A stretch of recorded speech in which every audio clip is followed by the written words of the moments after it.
вечер. Еще раз большое спасибо. Женя, выходи скорее к нам. Я хотела бы от себя лично и попросить вас поаплодировать еще раз съемочной группе этого фильма, без которых этот фильм не состоялся бы. Это те люди, которые жертвовали свои деньги, время жизни для того, чтобы сделать это кино. И без них сегодня этой премьеры бы не было. Я им невероятно благодарна всем и каждому. Большое им спасибо. И спасибо вам, что пришли на этот фильм.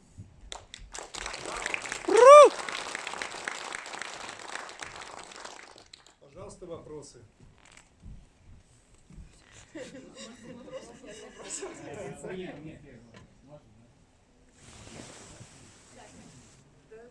Это же реальный персонаж был? Это был реальный персонаж. Его судьба сейчас какова? Ну, он, как бы, можно сказать, уже почти оставил свою политическую и блогерскую деятельность и, ну, как бы живет спокойно уже. Как бы, ну, не напрягаясь. Вот. Такая его судьба. Ну, они встретились вот только через зал Фургал. Ну, мы все знаем, где сейчас находится Фургал. С ним сейчас очень сложно встретиться кому-либо, кроме адвокатов, поэтому, да. И он действительно пытался покончить жизнь самоубийством? Да, он действительно пытался, как и все другое, что он пытался в этом фильме, все пытался, да. В этот раз, к счастью, неуспешно. Было несколько попыток.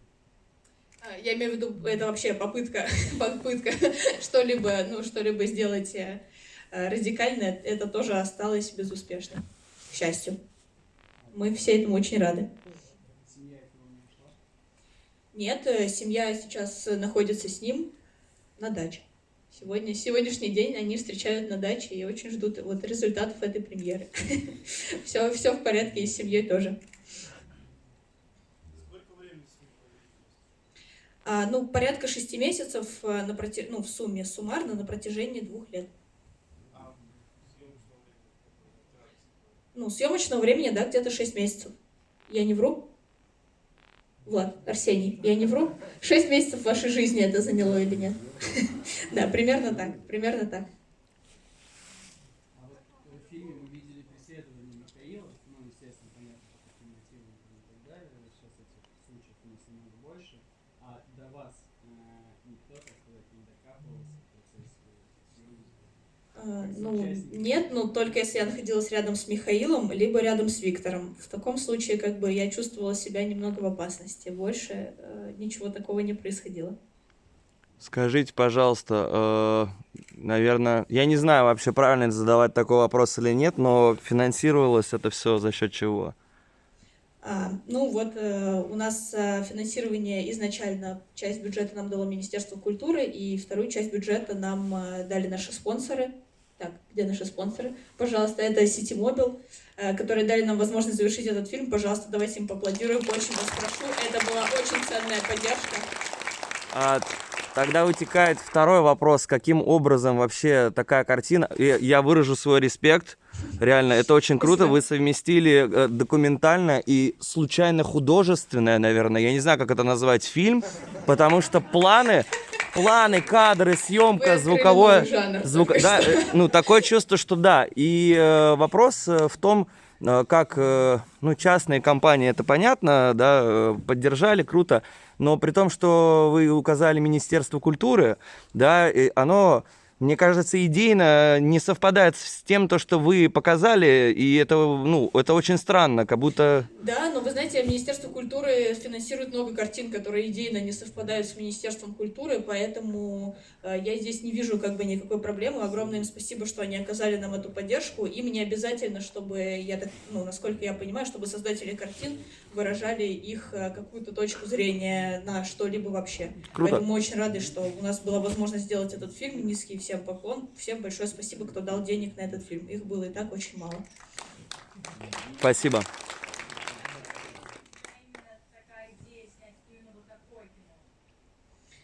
Ну, мне очень хотелось побывать на Дальнем Востоке, и мне вообще кажется, что нельзя поменять Россию, если ты изначально ее не увидел, и мне поэтому всегда было интересно ну, что происходит как бы за МКАДом и далеко за МКАДом очень. А здесь еще я узнала о таком, как бы, чисто через интернет персонаже, которые существуют, и здесь одно совместилось с другим. В общем-то, это, ну, не, как бы не ресерч, то есть это в один момент родившееся желание снять такой фильм.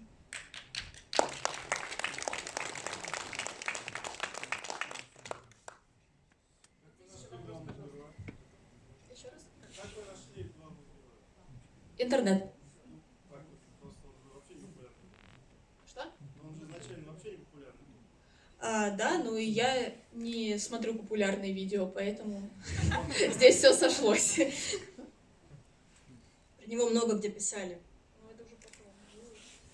А из- Вопросы молодого человека. Судя по повествованию, встреча с Волголом для него была очень большим таким ивентом, и при этом он все равно в этот же день поехал пилить машины без бензина. То есть он реально такой человек, что вот он планирует что-то вот большое-большое, а потом поеду-ка я, в общем, там, по другим делам. Ну, можно я как бы не буду комментировать этот момент, но мне кажется, что в этом суть, есть суть характера человека. Я к тому говорю, что это очень похоже, вот человек уже упомянул, что здесь где художественное с нехудожественным кино пересекается, потому что это такой прям плод convenience, в который реально иногда сложно поверить. Как бы. Ну да, ну я думаю, что в принципе в мире живет много удивительных людей, и Витя удивительный человек, и я очень счастлива, что мне удалось с ним вообще познакомиться. Я думаю, что это одно из самых важных знакомств в моей жизни, судьбоносных, можно сказать. Вот, поэтому да, такой удивительный человек. Мне потрясающий человек. Вопрос. Вверх. Можно вопрос? Сюр. Скажите, а долгожданное море в семье случилось? Ну да, мы их отвезли их во Владивосток. Да, так что, ну, формально, да, оно случилось. Давай. Я хотел сказать большое спасибо за картину. И хотел сказать, что документальное кино тоже может быть художественным. Это как бы понятие не исключающее. Хотел спросить, насколько отличалось изначальное видение картины от того, что получилось на выходе? Была большая разница или прям получилось все так, как ты планировала? Да, достаточно большая разница, но я думаю, что в документальном кино это не редкость, особенно когда ты снимаешь кинонаблюдение, когда ты длительно существуешь с героем и рассчитываешь в драматургии только на то, что произойдет с ним в будущем, это, в принципе, не исключено. Я думаю, что здесь было примерно ядро и зерно идеи, оно осталось таким, какое оно было, но сама как бы форма и какие-то вариации, да, истории, они, ну, это очень сильно изменилось. Но, в общем-то, как всегда, когда ты снимаешь наблюдение. Скажите, будете ли вы заливать фильм на YouTube? Ну, только если на канал Виктора. Во-первых, огромное вам спасибо за то кино, которое вы сделали. И это в такое непростое время это очень важно и нужно поднимать такие темы.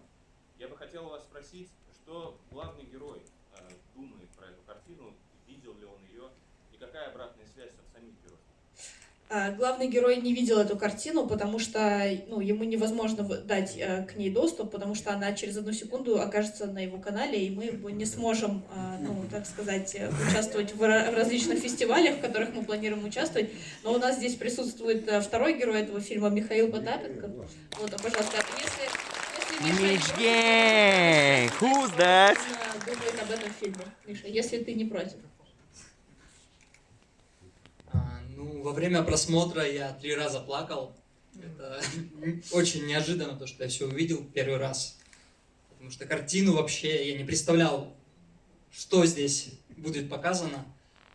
Потому что съемки были в разное время. Где-то снимали там меня, где-то отдельно Виктора. И, в общем, что здесь будет и в каком виде показано, я не знал. Вот. И вот то, что слезы, я не ожидал, что будут. Если есть какие-то вопросы... Катарсис — это самое главное.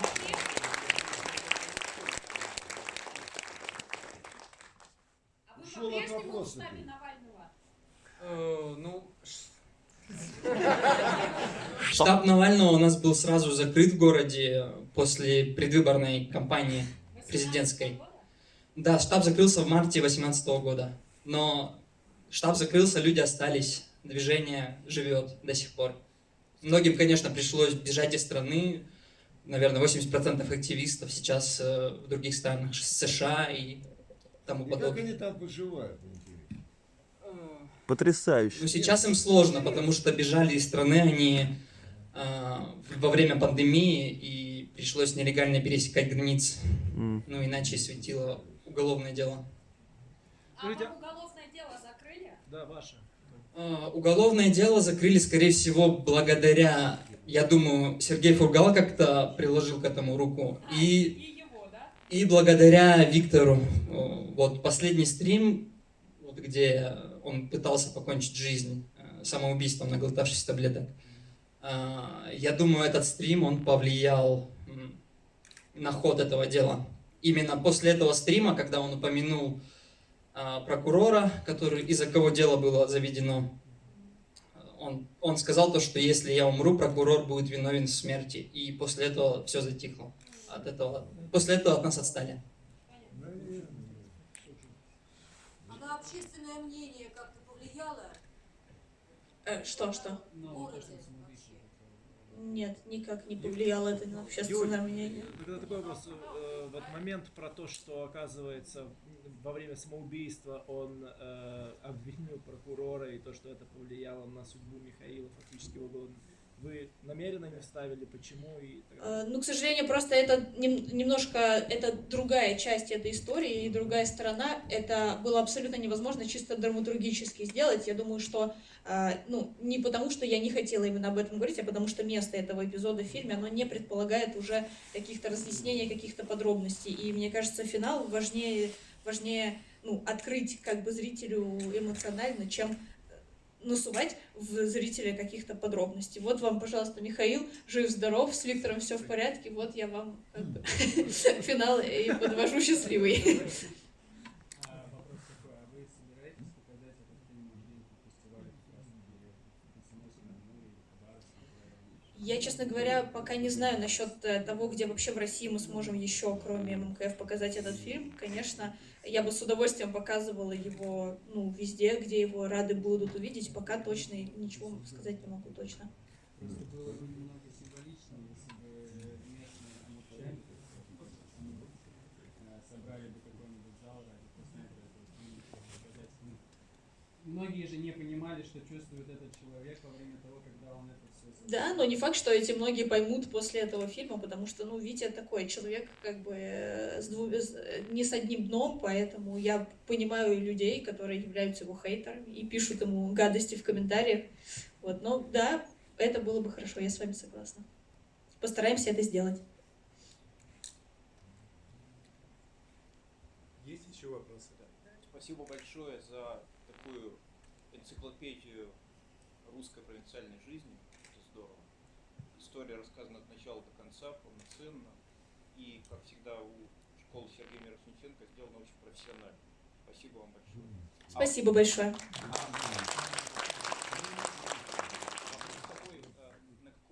На какие камеры вы снимали? Ну, камеры у нас оставляли желать лучшего, но они у нас были, и мы им были за это благодарны. Это Sony A72 и Sony FS700. А кадры с полицейскими тоже сняты на FS700? Нет, это снято на A72. Ага, то есть это не на iPhone. Нет. Каковы ваши дальнейшие планы? Отдохнуть. А можно? Большое вам спасибо за фильм. А здесь два вопроса. Познакомьтесь, пожалуйста, со всеми людьми, которые стоят на сцене. Да, конечно, я познакомлю со всеми, как только закончатся вопросы, с удовольствием. А второй вопрос? Как у вас был монтаж организован? Сколько он по времени занял? Долго длился монтаж. Я думаю, что в районе 5-6 месяцев непрерывно он происходил. Вот. Фактически, да. Ну, фактически он был равен длительности съемочного периода. Ну, не знаю, ну, наверное, немного. Да, спасибо. Так, я могу представить группу, да? Теперь все. Если вопросов больше нет, то я бы с удовольствием... Да? Ну вот вас можно поздравить с тем, что ваше название «Волны» очень подходит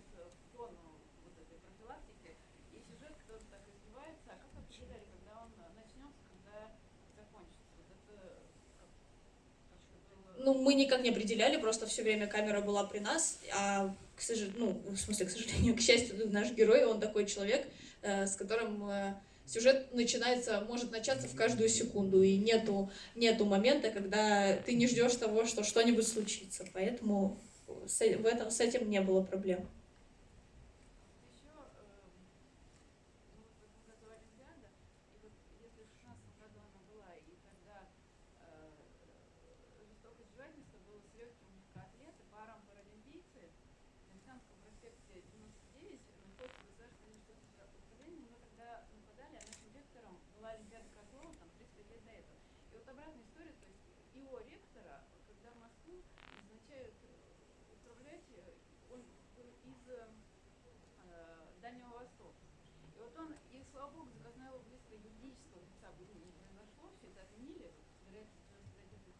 Чуть громче. Да, просится переводчик, потому что его было слышно хорошо.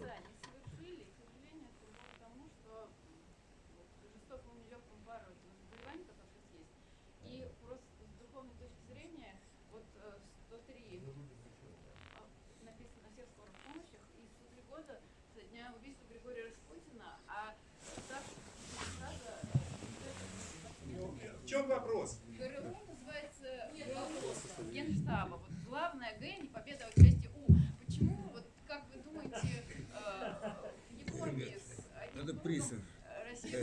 Я прошу прощения, у нас время очень ограничено. Я Что? прошу Юлю представить группу. What the fuck is this? Если позволите, я представлю с огромным удовольствием съемочную группу этого фильма. Так, начнем с ГРУ. конца. Александр Рублевский, Евгений Горяинов, прекрасный звук, который еще, конечно, будет еще прекраснее через месяц. Огромный поклон этим людям, которые за месяц сделали просто невероятную для нас. Андрей Ананин предоставлял моральную, финансовую, технологическую поддержку этому проекту на протяжении всего производства. Карина Шарафудинова, мой просто ангел-хранитель, продюсер, исполнительный, и уже, я бы даже сказала, генеральный на этом проекте, которая просто делала все, что возможно для того, чтобы этот фильм вышел. Огромный ей поклон. Арсений Кайдацкий и Владислав Баханович, станьте рядышком. Это операторы этого фильма, которые стояли по колено в воде, по грудь в снегу, отмораживали себе все, что было возможно, спали с Витей в одной кровати для того, чтобы снять этот фильм и получить эти кадры. Огромное им за это спасибо и благодарность, низкий поклон. Михаил Потапенков, герой этого фильма. Миша, прости меня за все, если что. Большое спасибо, что ты нас принял. Анастасия Кочеткова, наш исполнительный продюсер, которая сделала очень много для этого фильма, в том числе нашла для нас дополнительное финансирование в лице партнеров от City Mobile, которые помогли доделать постпродакшн этого фильма. Огромное им спасибо за это. Никого не забыла. Настя, тебя просто люблю. Спасибо! Сергей Валентинович знает, очень люблю я его.